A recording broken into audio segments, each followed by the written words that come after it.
क्या रामायण सच में हुई थी या ये सब एक मनगढ़ंत कहानियां हैं? इसके ऊपर कई बार चर्चाएं हो चुकी हैं। कई लोग जो इसे सच मानते हैं, लेकिन कई लोग ऐसे हैं जो आज भी कहते हैं कि ये सब एक मनगढ़ंत कहानी है, क्योंकि ऐसा हो ही नहीं सकता। लेकिन आज की ये वीडियो रामायण को काल्पनिक मानने वाले लोगों को हिला कर रख देगी।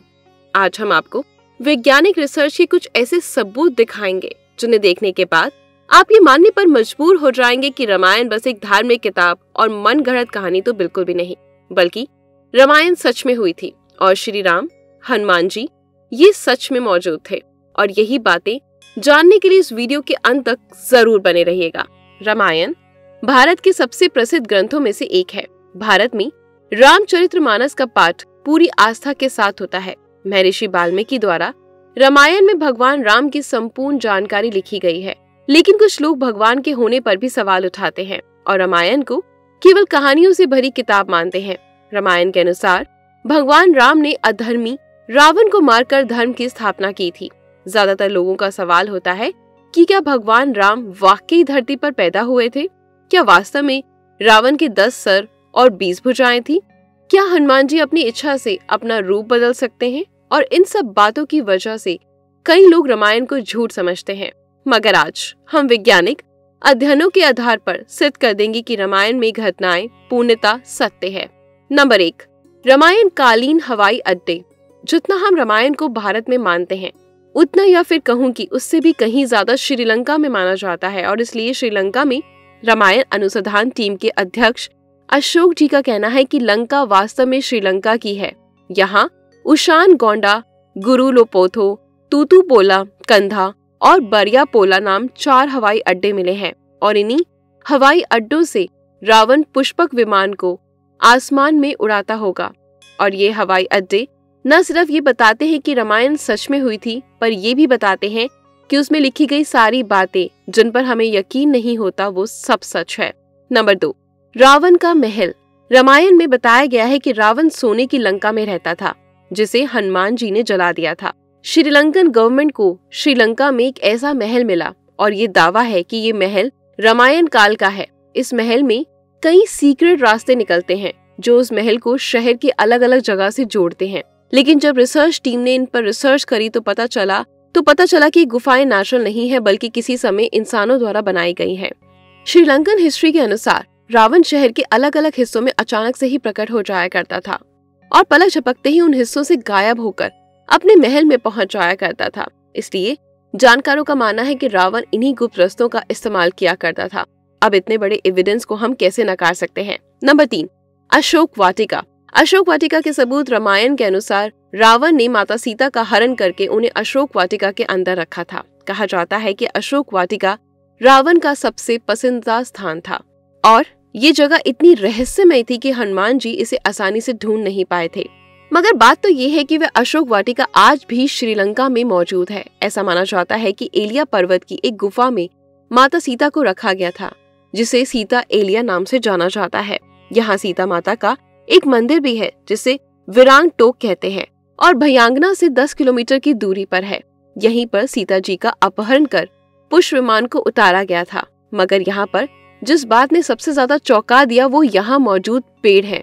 रामायण ग्रंथ में इस बात का जिक्र मिलता है कि अशोक वाटिका में अशोक के वृक्ष बहुत ज्यादा थे, इसलिए इसका नाम अशोक वाटिका रखा गया था।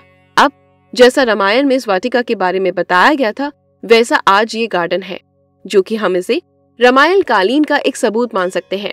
नंबर 4, द्रोणगिरी पर्वत। दोस्तों, रामायण में लिखा हुआ है कि युद्ध में जब मेघनाद द्वारा लक्ष्मण जी मूर्छित हो गए थे तो उनकी जान बचाने के लिए संजीवनी बूटी की जरूरत पड़ी, जिसके लिए जड़ी बूटी को लाने का जिम्मा हनुमान जी को दिया गया।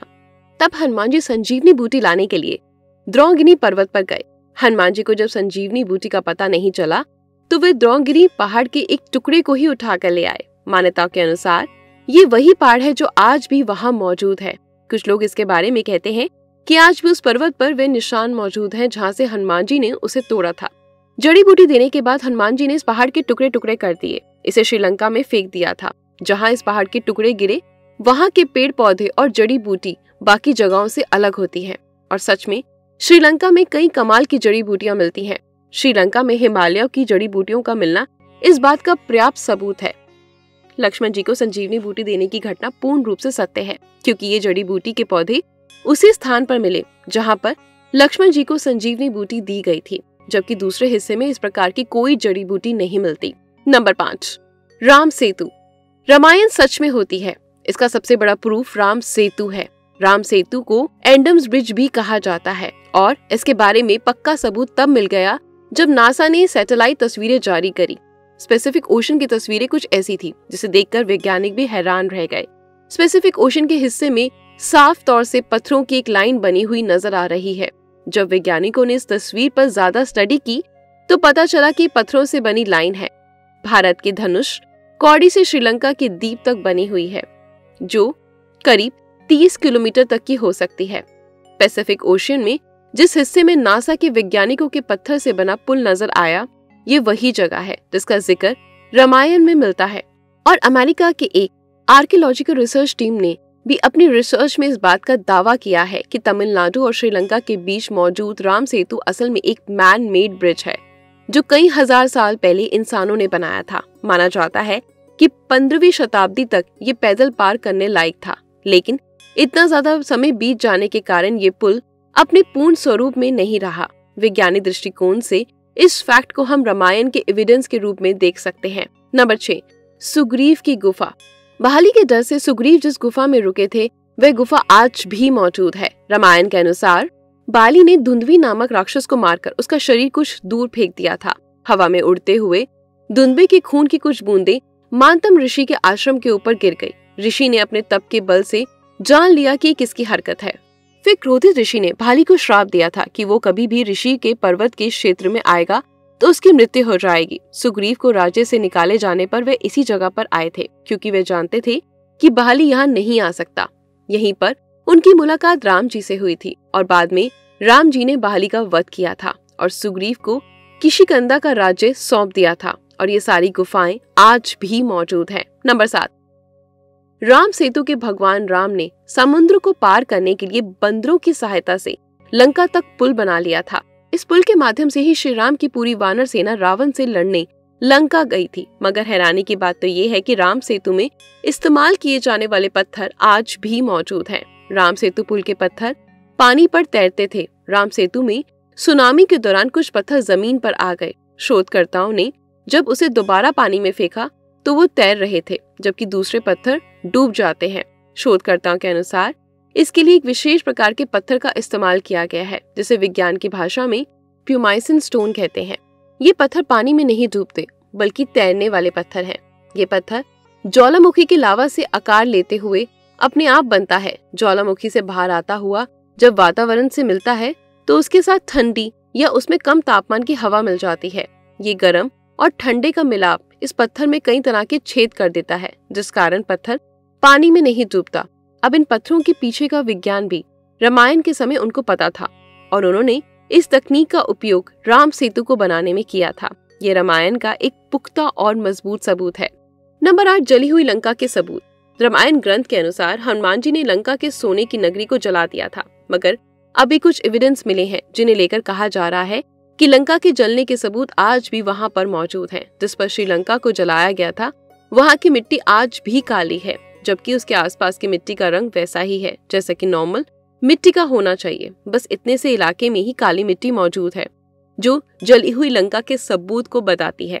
इस बात को भी हम एक इत्तेफाक कहकर टाल नहीं सकते।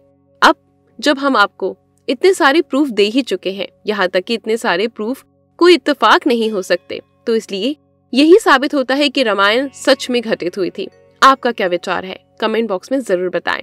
अगर आप ऐसे ही इंटरेस्टिंग वीडियो अध्यात्म से जुड़ी देखना चाहते हैं तो हमारे चैनल को सब्सक्राइब करें, वीडियो को लाइक और शेयर करना बिल्कुल भी ना भूलें। धन्यवाद।